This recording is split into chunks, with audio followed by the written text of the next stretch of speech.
Oh, we'd hate to imagine where we'd be without you. Oh, no. TV worth watching. IPTV. Iowa Public Television. This program is available in stereo on Channel 11 in central Iowa.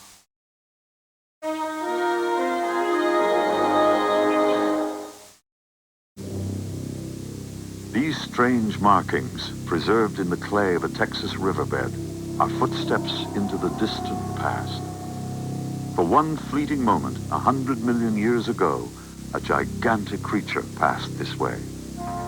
For scientists, the tracks of a dinosaur are an enticing trail. Who were these ancient creatures? What were they really like? Beneath a bleak Midwestern landscape lies one of the largest dinosaur graveyards in the world. Here, scientists are piecing together the fragments of a tragic day when hundreds of animals met their death.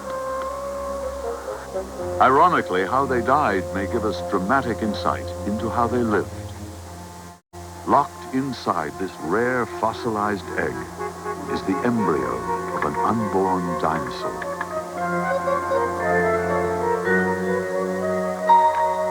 This tiny creature, frozen in time, now gives scientists their first look at the intimate family life of a prehistoric monster.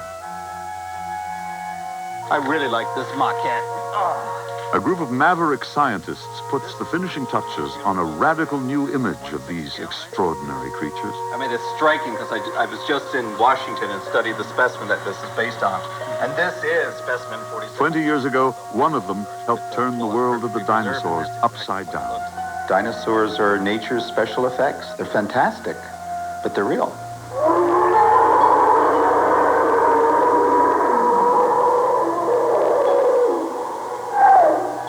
And the armor plate around the eyeball. Join us now on a fascinating adventure to know these creatures as never before as we embark on the great dinosaur hunt.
Because there is always knowledge to be gained, new paths to explore, and mysteries to unlock, the infinite voyage is made possible by a grant from Digital Equipment Corporation.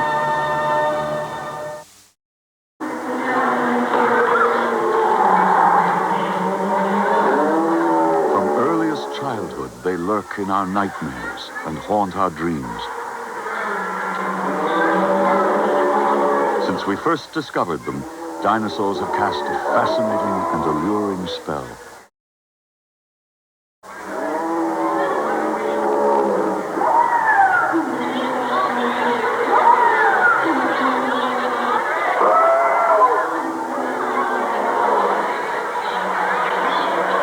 They provoke defiance, conjure fantasy, inspire awe.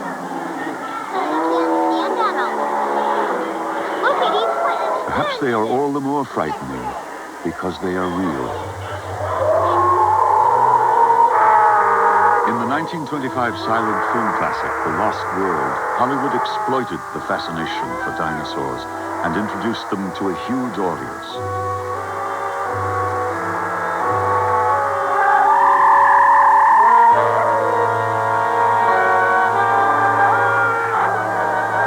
The battle between these two great beasts was considered a tour de force of the imagination.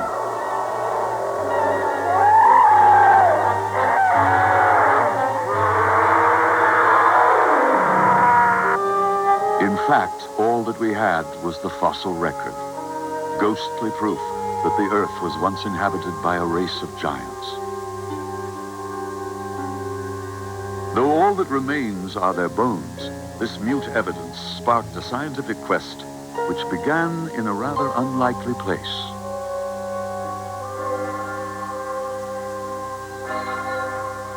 Paris at dawn recalls a painting by Monet.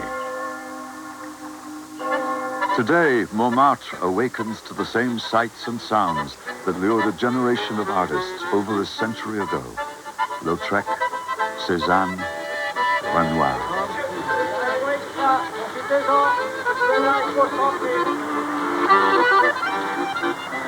Paris remains steeped in art and culture, yet few are aware of the immense scientific discovery that took place beneath the sidewalk cafes in the shadow of the Cathedral Sacré-Cœur.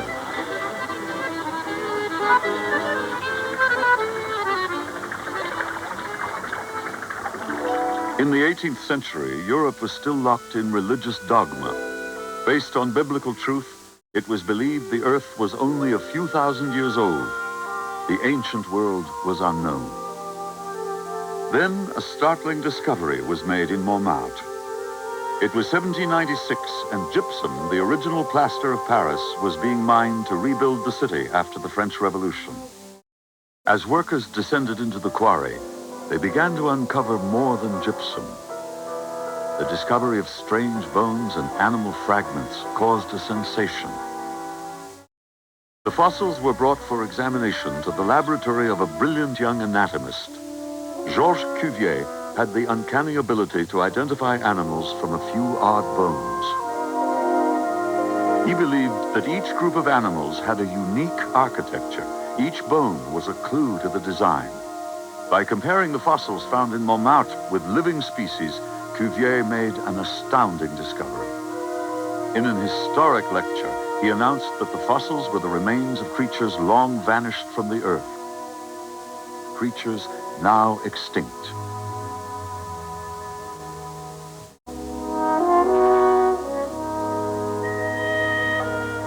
Today, the Museum of Natural History in Paris is a monument to the work of Georges Cuvier. Housed here is his original collection of fossils and drawings. It attracts scientists like evolutionary biologist Stephen Jay Gould of Harvard University. Gould considers the revelation of extinction a great achievement. But in Cuvier's time, it was overshadowed by doubt and controversy. At the end of the 18th century, a major debate arose as to whether animal species could become extinct. Lamarck, the great founder of evolution, denied it. Thomas Jefferson, our president, wrote an article just before he became president of the United States, arguing that extinction in principle could not occur. Now, the man who established the fact of extinction also worked here and was a colleague of Lamarck's, the great French paleontologist Georges Cuvier. You might think that extinction is a negative phenomenon and not particularly worthy of importance, but that's not so. It's extinction that gives the earth its history, because if all the animals live all the time, you have no way of telling time. It's always the same. But if animals die and new ones originate, you begin to establish painstakingly the stages of a lengthy history. Now, this specimen is the most famous in that sequence. It's an animal called Paleotherium. Cuvier found it and recognized that it was closely related to modern horses and tapirs, but clearly was not like any modern species. It was a creature that had died out, that had become extinct. Here's Cuvier's original drawing of the Paleotherium. You can see the bones in black, and then Cuvier tried to reclothe the fossil animal in flesh. He recognized from this bar of bone above the nose that the animal had a short snout, like a modern tapir. Going further back, here's one of the most famous of all fossils, the Mosasaur of Maastricht, discovered in Holland in the 1770s, brought to France after the Revolution. It had been called a crocodile, but Cuvier recognized that it was a giant seagoing lizard. And so we have a sequence, a history, in which the further back you go, the more unlike modern creatures the animals become. And by this procedure, Cuvier established a lengthy, continuous, and sensible history of the Earth, thereby making that fundamental contribution to geology's greatest effort. In so doing, people could recognize that dinosaurs, which were being discovered about the time that Cuvier was working, were not just peculiar big creatures that had lived for a while and died, but the dinosaurs, in fact, were the chief denizens and inhabitants of an entire world of great duration that lasted for more than 100 million years before there were any large mammals at all.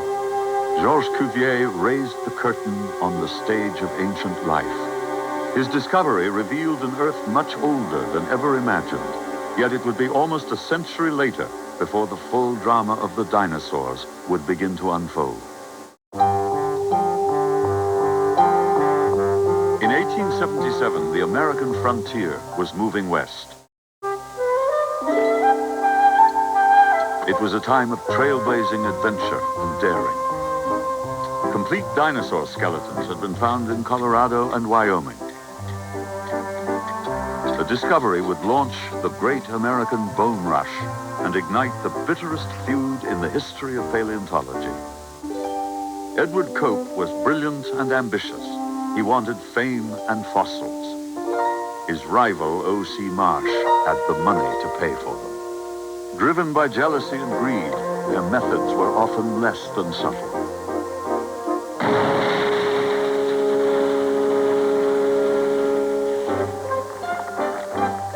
Before their rivalry began, only 9 dinosaur species had been discovered in all of North America.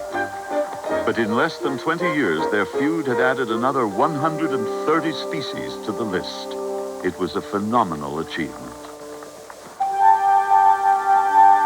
Now, paleontologists could assemble the bizarre creatures that once roamed the ancient Earth. Piece by piece, the dinosaurs emerged in exquisite detail.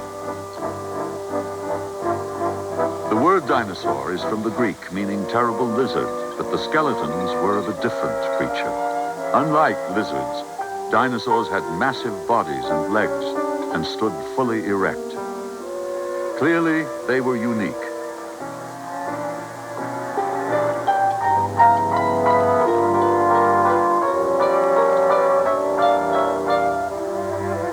Lured by something new, the public flocked to see these giants of a bygone era.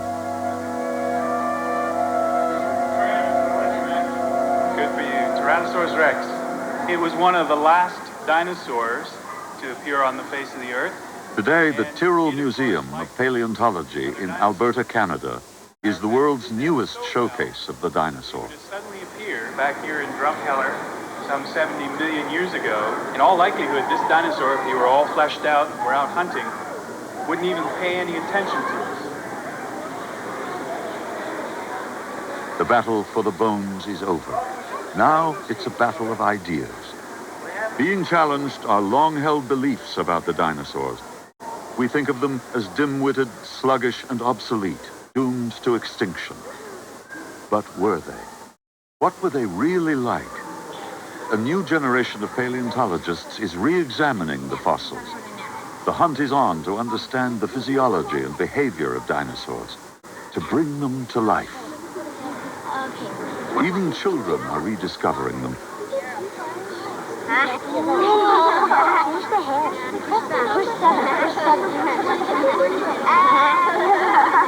Change the tail. Yeah, the tail. At Dynamation International in Southern California, dinosaurs are resurrected from the past through the magic of electronics and engineering.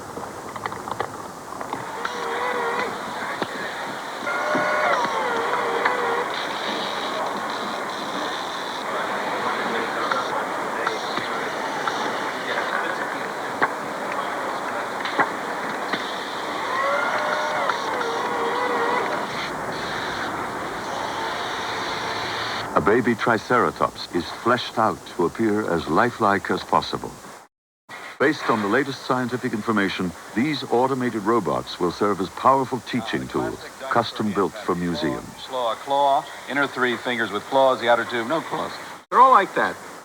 And, the classic dinosaur paw, you know. Robert Bacher of the Museum of the University of Colorado in Boulder serves as a design consultant to the company.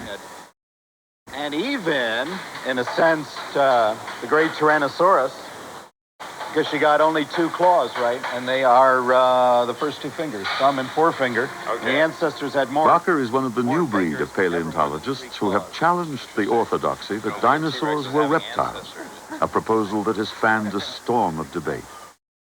Every generation of scientists has to assume that a lot of what they've been given is right, so you can do something new.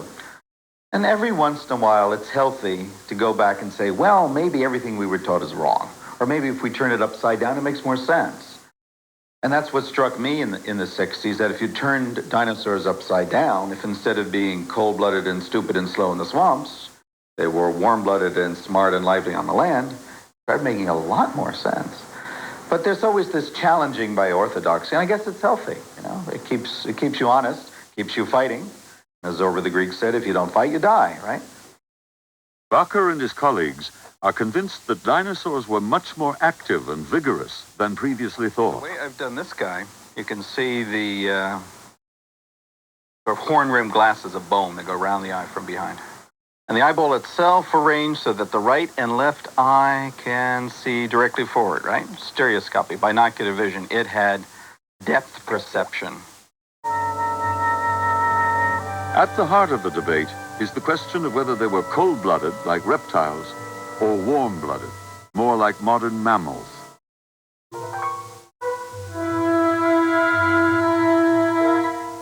If they were warm-blooded, as Bacher believes, many of them would have had high metabolisms, high levels of activity. The foreclaws look beautiful, too, especially that big curved thumb claw. Originally, they were a little bit smaller. Yeah. The new theory is driving Dynamation's designs in every detail. If they were warm-blooded, many may have been highly active and surprisingly aggressive. Evidence comes from an out-of-the-way place, Dinosaur Valley State Park in Texas.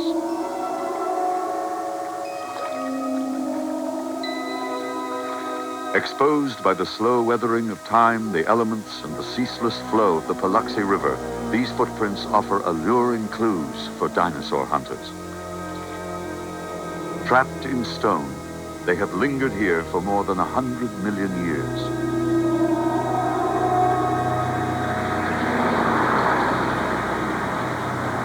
The citizens of the little town of Glen Rose have capitalized on the footprints.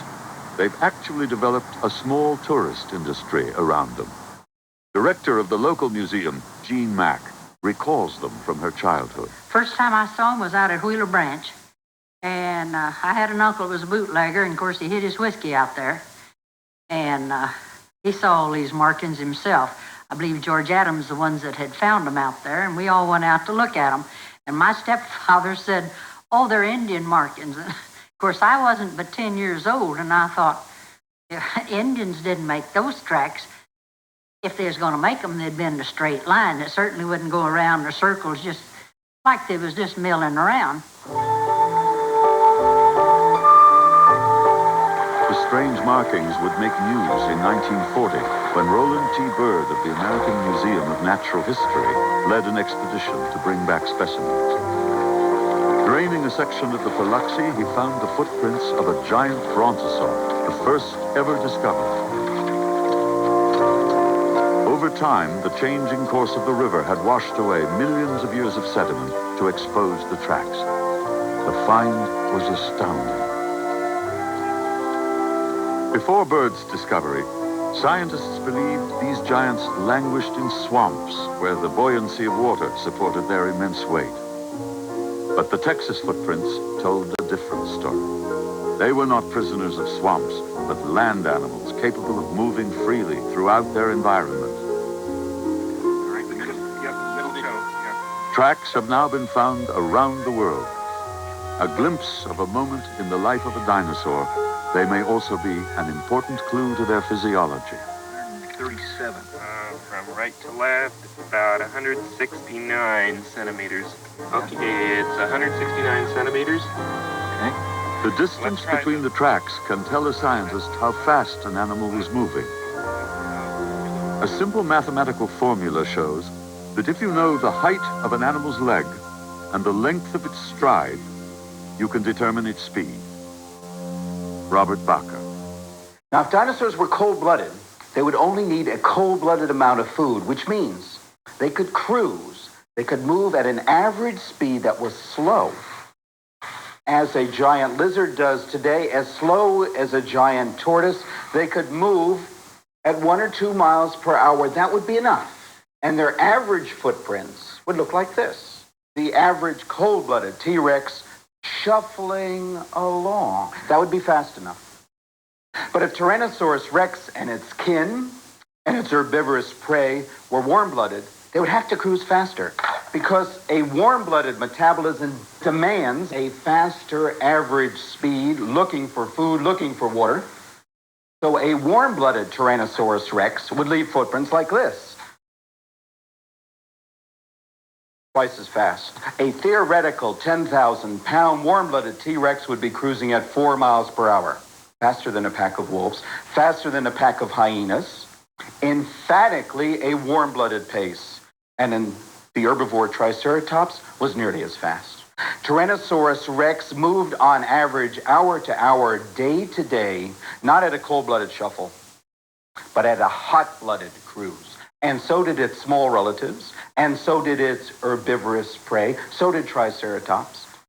So the overwhelming mass of evidence from hundreds of dinosaur footprints is their world was one not of the cold-blooded shuffle, but of the hot-blooded cruise. The debate continues. But with each new clue, we gain new insight into the physiology of dinosaurs.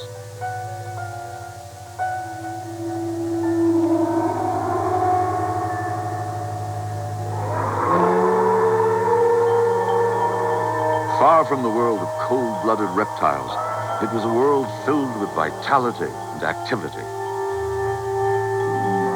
A world of hot-blooded competition and ferocious aggression.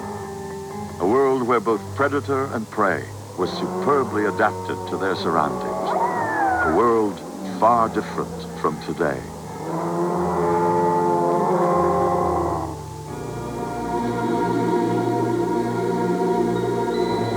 $80 million years ago, the Atlantic Ocean was young, and the continents were slowly drifting apart. The central portion of what would become North America was covered by a vast inland sea. It stretched from the Gulf of Mexico to Canada. On its western shore, the Rocky Mountains were being thrust up by immense geological pressure.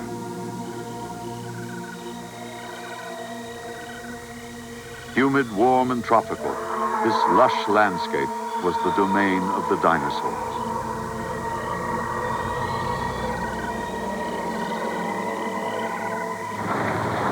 Today, it is Teton County, Montana. Here, Jack Horner of Montana State University's Museum of the Rockies made a fabulous discovery. In 1978, at a site now called Egg Mountain, Horner and his colleagues discovered the first nearly complete dinosaur eggs ever found on the American continent. The evidence would open a whole new horizon of knowledge about dinosaurs.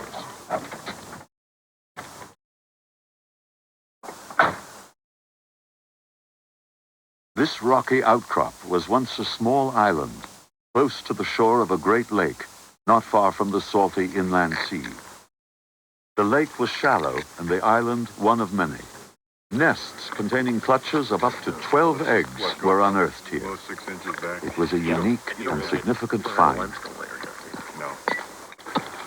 They dry out over a period of years, and they just begin to crystallize, and everything is... That might even be a hadrosaur tooth ring. Perhaps this was once an enormous dinosaur breeding colony.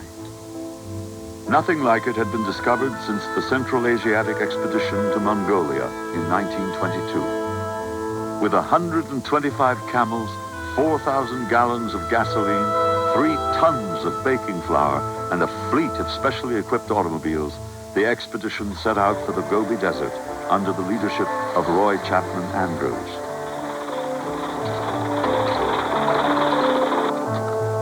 They were searching for the origins of man. Instead, they stumbled across the fossils of a dinosaur called Protoceratops. Nearby was a nest of her eggs, the first ever found.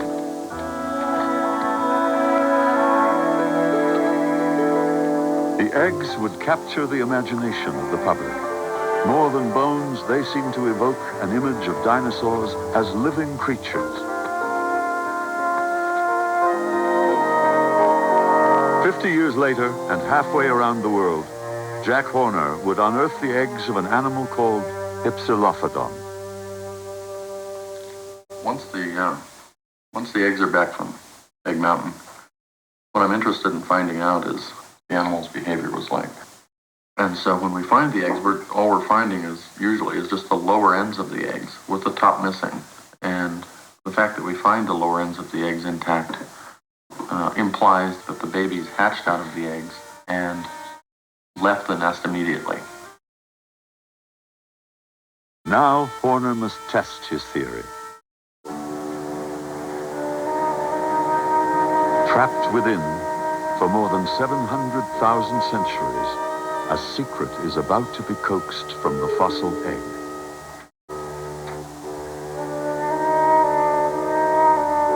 At a hospital in Bozeman, Montana, a CAT scan, normally used for imaging the human body, peers deep into the ancient egg, searching for signs of an embryo.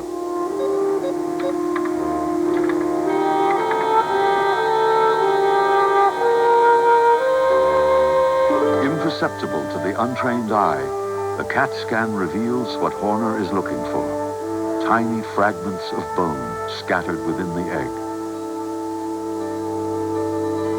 After the egg is opened, the evidence is pieced back together. The bones tell an amazing story.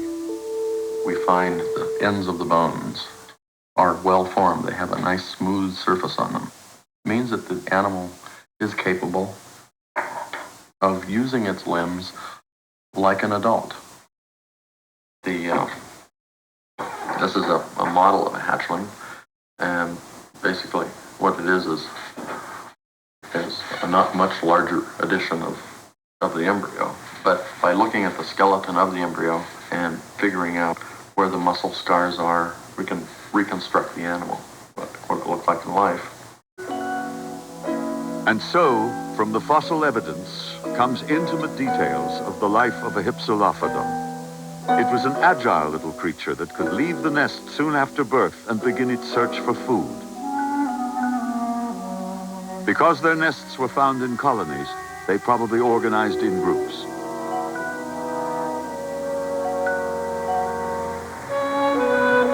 On the shore of the ancient lake, not far from the original nesting sites, Horner finds egg fragments of an entirely different animal.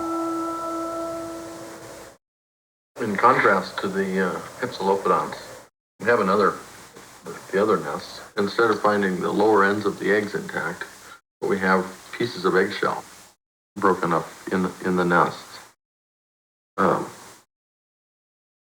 We have one of the nests that we found had the remains of 7 babies this size, together with a lot of very large eggshell fragments, and they were crushed in such a way it appeared that they were in fact embryonic remains. And then after reassembling the skeleton and putting some eggshell together to see what the size of the egg is, we have a wooden model of how big the egg would be. We could do that by actually measuring the curvature of the eggshell and get some general ideas as to the shape of the thing, and reconstruct the egg and reconstruct the skeleton, and we can see that the young one that we found is in fact small enough to fit into the egg. By looking at the bone structure of these particular the hatchlings, we can see whether or not the bone condyles are formed like the Hypsilophodonts or not. And here is thigh bone from the little hatchling. And if we look at the ends of the bones, the joint ends, the condyles are not formed. In fact, it's very spongy at the ends. When we look even at the individual that's a meter long, the ends are still spongy. They're not smooth at the ends. What this tells us is that these bones had a very massive cartilaginous cone at the end, very thick cartilage. And we see a very similar situation in what we call altricial birds, birds that are nest-bound. It hatches out and then is brought food by the parent, and all of the energy goes into actually growing very rapidly. It doesn't have to expend energy going out to get food on its own or walking around. It just stays in the nest. The limb bones suggest that it couldn't walk very well anyway. In fact, highly unlikely to get out of the nest and walk at all. Here was evidence of a gentle, caring creature. Horner named her Myosaur, the good mother lizard.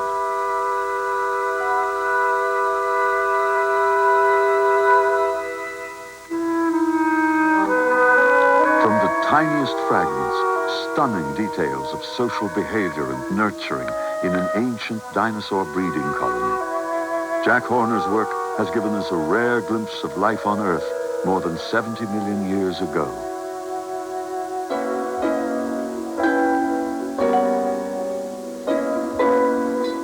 Here, close to the shore of the great inland sea, Hypsilophodons and Myosaurs foraged and lived alongside a smaller, meat-eating dinosaur called Troodon.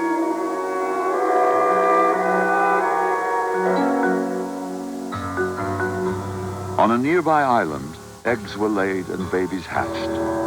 The great drama of life was played out again and again as packs of these meat-eaters invaded the colony and carried off the young. The predator and the prey.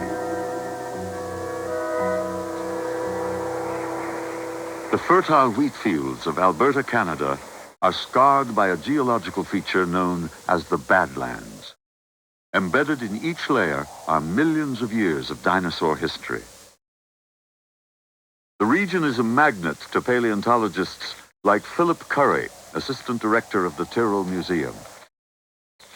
It was more than 100 years ago that the first dinosaur skeleton was discovered in this region. Very quickly, Alberta became well known as a place to go to collect good articulated dinosaur skeletons. And collect them they did. By the turn of the century, tons of specimens had been crated and shipped to museums. Since 1980, Curry and his team have excavated a single bone bed containing hundreds of dinosaurs, all of the same species. The team is trying to reconstruct what happened. The best interpretation we have right now is that a herd of Centrosaurus was traveling through this particular region 75 million years ago or so, and that these animals tried to cross a river in flood. Now, crossing a river in flood is normally not a problem for any animal as long as they're going as individuals. But as soon as they start moving in herds, and very large herds at that, then they start running into problems.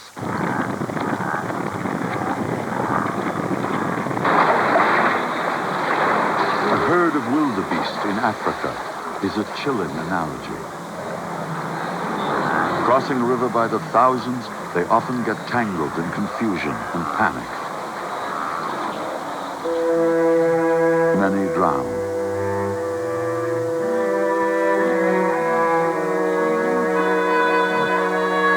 The geology of the Alberta Badlands reveals this region was once the site of an ancient river. It is here that a herd of centrosaurs attempted a crossing.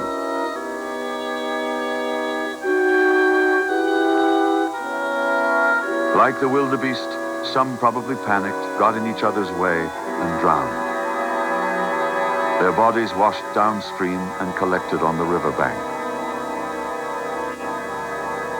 Now we have evidence for what happened next because a lot of the bones in the Centrosaurus bone bed are fractured like this. They have these nice spiral fractures on them. And normally you don't get this unless the bone is fresh, and this indicates that these animals were probably trampled. In addition to that, we found large numbers of theropod teeth, and in fact it's the second most common type of animal in the bone bed. There was a tremendous variety of them. Carnivorous dinosaurs, like modern carnivorous mammals, probably were active carnivores most of the time. But when there was a readily available source of carcasses, they almost certainly turned into scavengers as well. And that's not unusual now as then. Best evidence, though, comes from the bone fragments themselves. And if you look at this one, for example, you can see where a tooth has gone across and sawn the edge of the bone. And in fact, here we can even see little serrations, which are on the back of the tooth and the front of the tooth, which have sheared the flesh off the bone. And when we find tooth marks like these all over these bone fragments, and there's no question at all that these things have been eaten by these large carnivorous dinosaurs.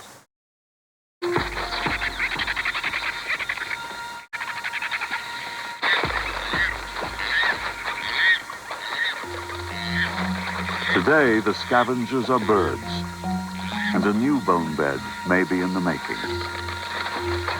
It is an unending cycle, an age-old story that gives us dramatic insight into the history of life on Earth.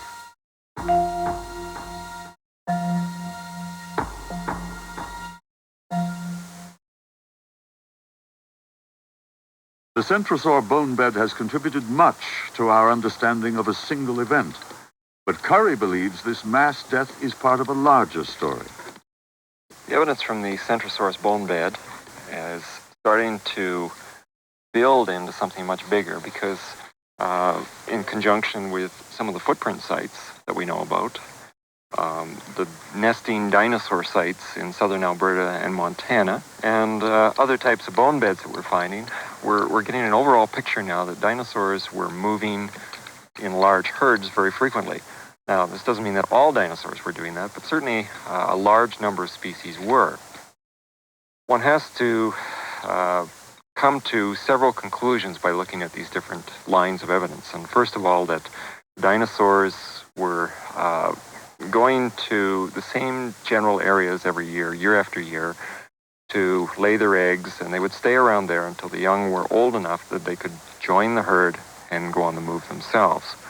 So there's this parental care aspect to all these lines of evidence. Secondly, you have to wonder why dinosaurs would collect in such large herds. And I think that the strongest line of evidence right now is that dinosaurs were in fact migrating animals. Like the wildebeest, the dinosaurs may well have migrated in vast numbers across the landscape of the ancient world. If so, it must have been a breathtaking spectacle.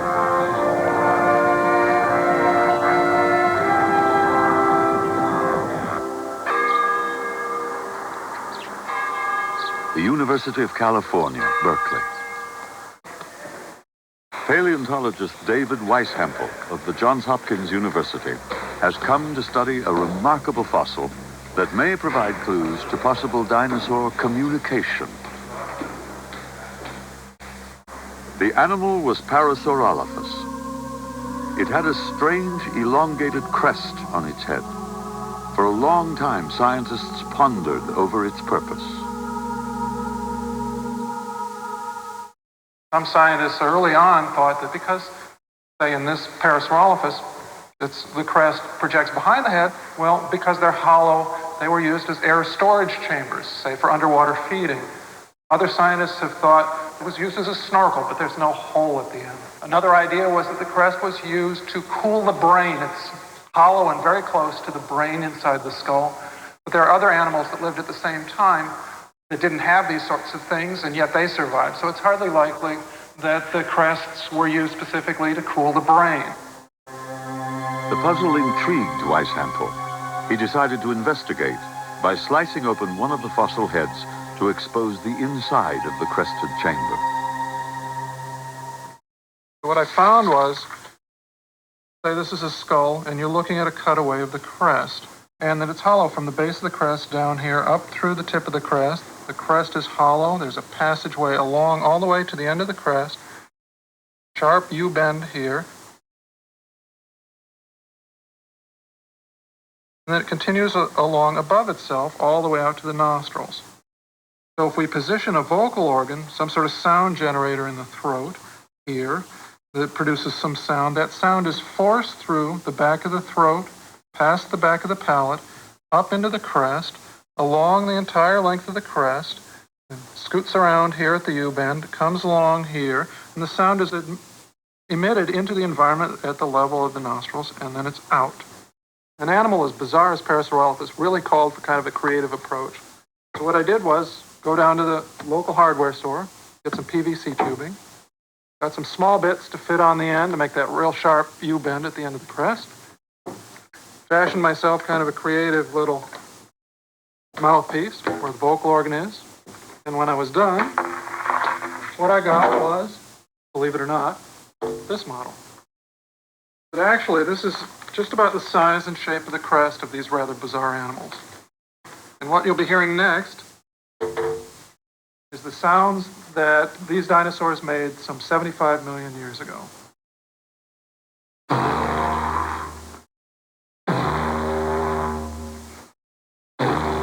now, a hadrosaur minuet in G.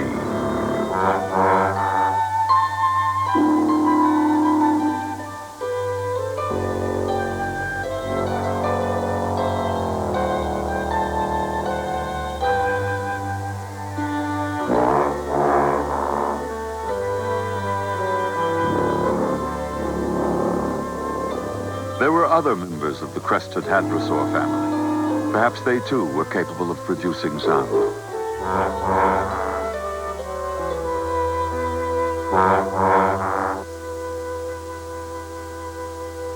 The ear canal of a crocodile bears a striking resemblance to that of a crested hadrosaur. Crocodiles hear very low-frequency sounds. Comparing the two led Weishampel to ask, might dinosaurs have used such sounds to communicate? Low-frequency sound carries a tremendous distance compared to high-frequency sound simply over any kind of terrain because they are they have such long wavelengths that things don't get in the way of low-frequency sound. So if the object of the game is to communicate over kilometers, miles, low-frequency sound will do it, whereas high-frequency sound will not. The other advantage is that low-frequency sound sources are very hard to locate, so that a hadrosaur out there honking away is going to be tough to locate. And just think of going to a choir concert, and you close your eyes. It's really easy to pick out where the soprano is, whereas it's very difficult to pick out where the baritones and basses are. The same thing applies to hadrosaurs honking in the late Cretaceous, that if the object of your communication is, look out, there's a tyrannosaur here, and you don't want the tyrannosaur to focus in on you, you make noises at really low frequency. So Parasaurolophus probably used low-frequency sound to confuse predators as well as to communicate. Communication denotes social behavior, such as that displayed by African elephants.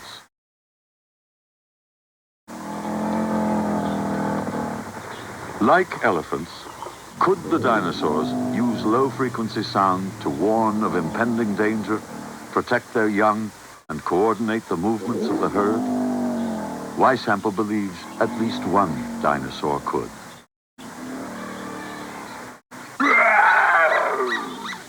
The highlight of a children's birthday party is the guest appearance of Tyrannosaurus Rex.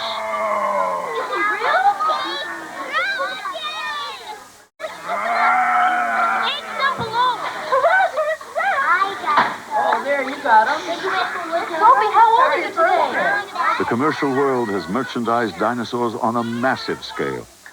From toys to t-shirts and games to party favors, they have become curious companions, part of our lifestyle and our culture. I'm making the tail. I'm making the tail too.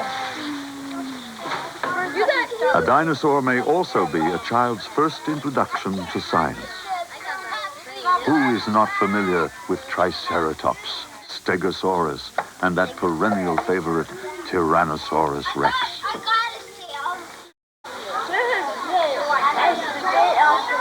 Yet the ancient world was home to a much larger cast of characters. Literally hundreds of species have now been identified. But it is our insight into their physiology and behavior that has brought them to life. A big brachiosaur could weigh over 70 tons and tower more than 50 feet above the ground, heavier than a herd of elephants and as tall as a 5-story building. Some of the plant-eating giants, like Diplodocus and Apatosaurus, were as long as a tennis court, but they were probably docile, gentle creatures. Most Coelurosaurs were fast and tiny, some no bigger than a chicken. And Ankylosaurs were fully armored and weighed up to 3 tons. Their club-like tails were surely formidable weapons. Oviraptorosaurs were agile, nimble carnivores with relatively large brains and an ability to hunt down prey with deadly speed. Dinosaurs were weird and wonderful in so many ways, and they were real.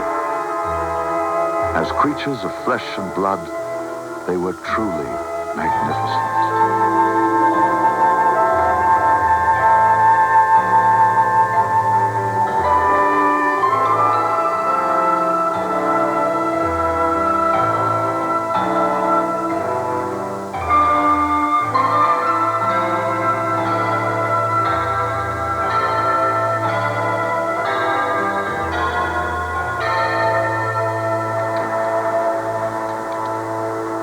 The more we learn about them, the more we need to ask. Perhaps the most controversial question of all concerns their fate. In 1987, Robert Bakker was on a routine visit to the Cleveland Museum of Natural History when he made an intriguing discovery.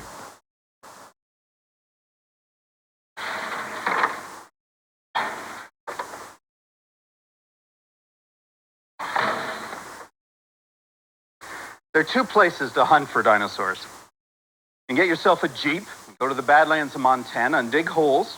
You can find new kinds of dinosaurs. Then there's the other place. You can go to a basement like this, a gloomy place, where museums keep their research collections in careful storage, specimens collected 20, 30 years ago, waiting for the scholar to come by and read the bones. And these new discoveries of dinosaurs in basements and in the Badlands are challenging everything we thought was true about dinosaurs. These new discoveries are saying we've got to rethink the ideas that dinosaurs were cold-blooded, rethink the idea that they were stupid and slow, and rethink the idea that they died without descendants. And guaranteed, in museums like this, there'll be every year new discoveries about dinosaurs. Relegated to a dusty shelf for more than 40 years was a fossil that bore an uncanny resemblance to Tyrannosaurus rex. Bakker renamed it Nanotyrannus, the pygmy tyrant. Now, the really neat thing about this head is that it's a downsized version of the most famous dinosaur in the world, that is, Tyrannosaurus rex. Now, you look at T-Rex, you've got an animal with a head 4 feet long, with a body that's 5 or 6 tons. Nano is a close relative, a head only as big as a polar bear, a body maybe 600 pounds, pony size. And yet the little dinosaur and the giant dinosaur share the same architectural stamp. You look at this head with the eye of an anatomist, and what you see written is bird, not lizard, but bird. The narrow snout, the big eyes, and especially the plumbing. Bird in these air canals, in the eyebrow, in the cheek, and all over the brain case and the back of the skull. So every time this little dinosaur took a breath, air went in and around every part of its head to cool the head. Air conditioning means the animal needed to cool itself. Why would it have to cool? This was a very active animal. More important is the similarity between this skull and a small carnivorous dinosaur called Troodon. The features of this lightly built hunter show an amazing resemblance to many living birds. Scientists have long suspected that birds are descended from a very ancient animal, but which one? Many now feel that Troodon was one of the missing links in a long and complex chain that reaches back 150 million years.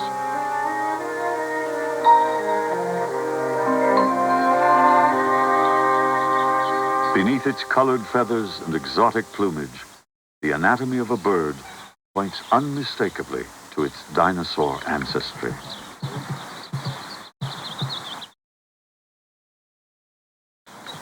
You can map every joint and every bump and every mark left by a muscle right onto the skeleton of a turkey or roadrunner or an ostrich. These are not vague resemblances. They're absolutely precise. There are 8,400 species alive today that are direct descendants of dinosaurs, and those 8,000 odd species are birds. Every single bird, from hummingbird to pigeon to ostrich, every single living bird is without question the direct descendant of a small meat-eating dinosaur. And what we've discovered this last year is that meat-eating dinosaur, that bird ancestor, was a close relative of the Tyrannosaurus, a close relative of Tyrannosaurus rex. So when you look at your canary, you're seeing a bit of T-Rex.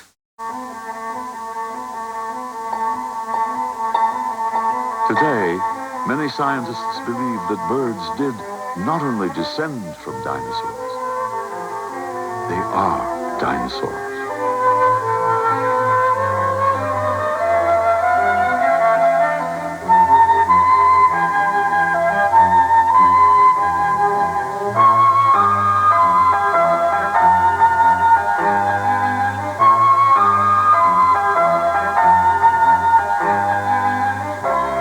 So on a cool autumn evening, look up. You may just see the dinosaurs migrating.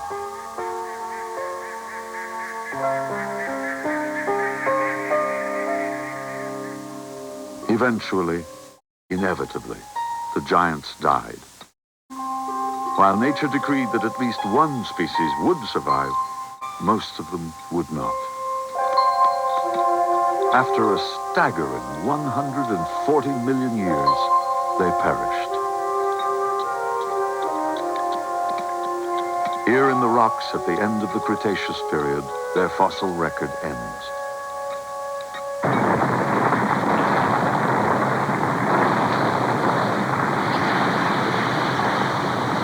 How did they die?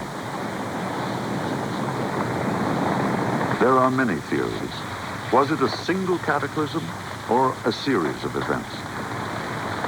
A widespread viral infection or a deteriorating climate and diminishing food supply? Could it have been something more spectacular, not of this earth?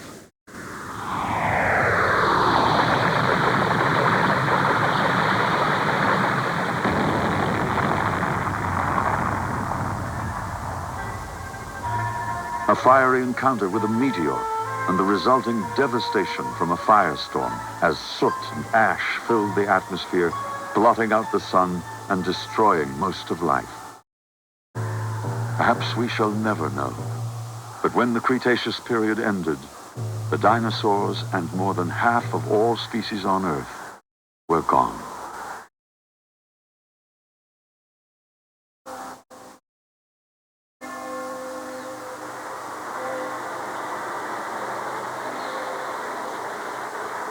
In Paris, the city of Georges Cuvier, where the great dinosaur hunt began, Stephen Jay Gould reflects on the significance of their fate. Extinction is no shame, no sign of disgrace or failure. In fact, in a world full of changing environments and occasional catastrophe, all species eventually become extinct. The fate of all creatures, 99% of all species that have ever lived are gone. In fact, more than that, extinction is the motor of substantial change in evolution. If extinction didn't occur, a successful group would dominate and it would last forever. In that sense, the extinction of dinosaurs is the absolute prerequisite to the evolution of large mammals and to our own existence, for that matter. Most people think that mammals evolved towards the end of the dinosaurs' reign. and even think that mammals were responsible for the death of dinosaurs by virtue of mammalian superiority. But that's not true. Mammals first arose about the same time as dinosaurs.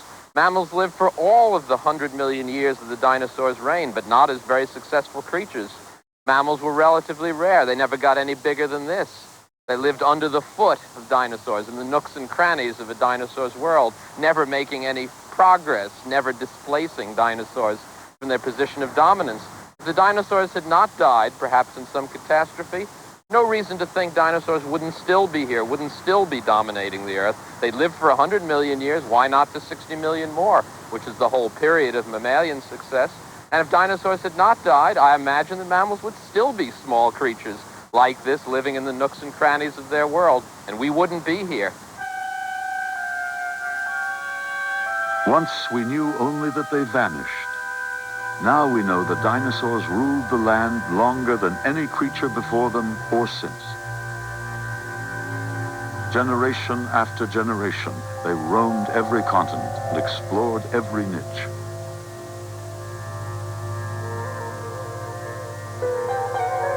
They came in bewildering numbers and in every shape and size.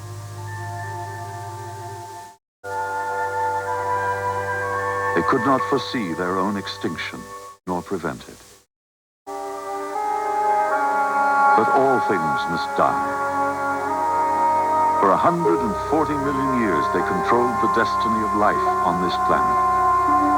Georges Cuvier once noted, man has been granted but a moment's sojourn on the earth.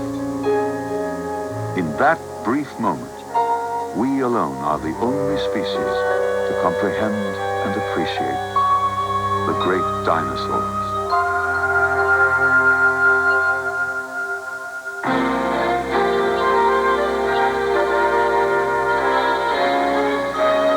Stay tuned and join the Dubuque Symphony Orchestra and guest piano soloist Chu Ling Lin with the American premiere of the Butterfly Lovers Concerto, plus music by Beethoven and Aaron Copland.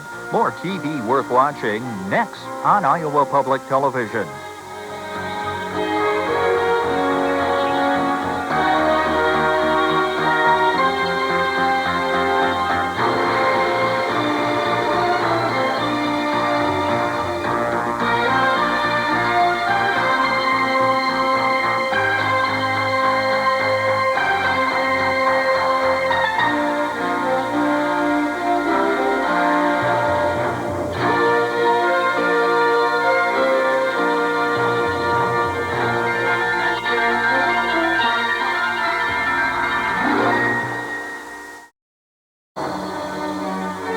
Because there is always knowledge to be gained, new paths to explore, and mysteries to unlock, the Infinite Voyage is made possible by a grant from Digital Equipment Corporation.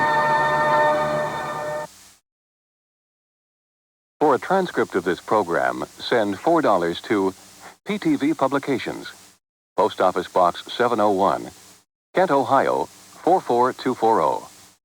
Please include program title.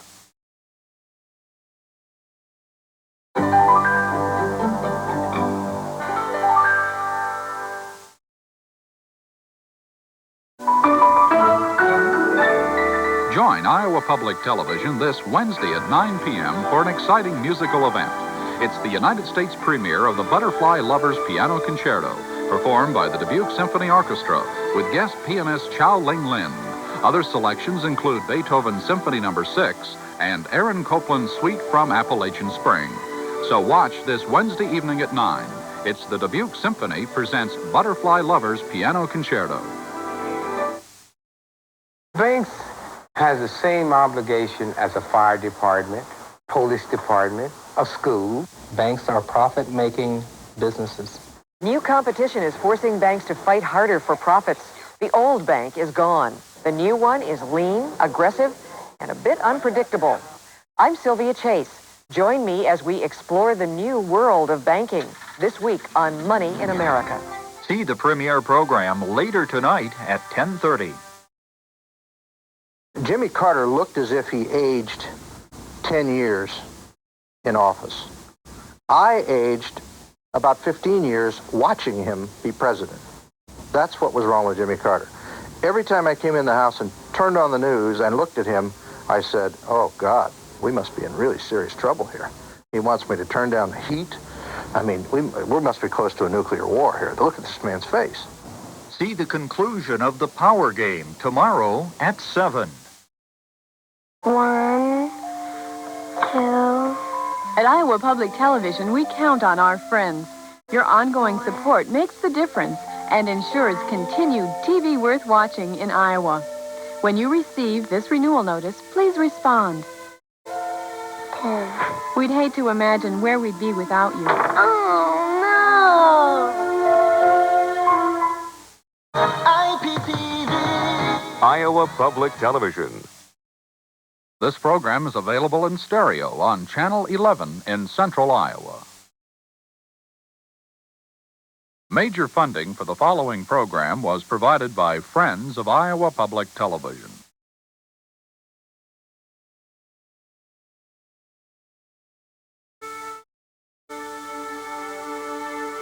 From the Five Flags Theater in downtown Dubuque, Iowa Public Television presents a U.S. premiere performance. It's the Dubuque Symphony Orchestra performing the Butterfly Lovers Piano Concerto by Chinese composers Zhong Kong and Huzan Hao. Guest pianist for the concerto is Chow Ling Lin from Des Moines. The Dubuque Symphony will also perform Beethoven's Symphony No. 6 and Aaron Copland's Suite from Appalachian Spring. Conductor Nicholas Palmer now makes his way to the podium for tonight's first selection, Copland's Appalachian Spring.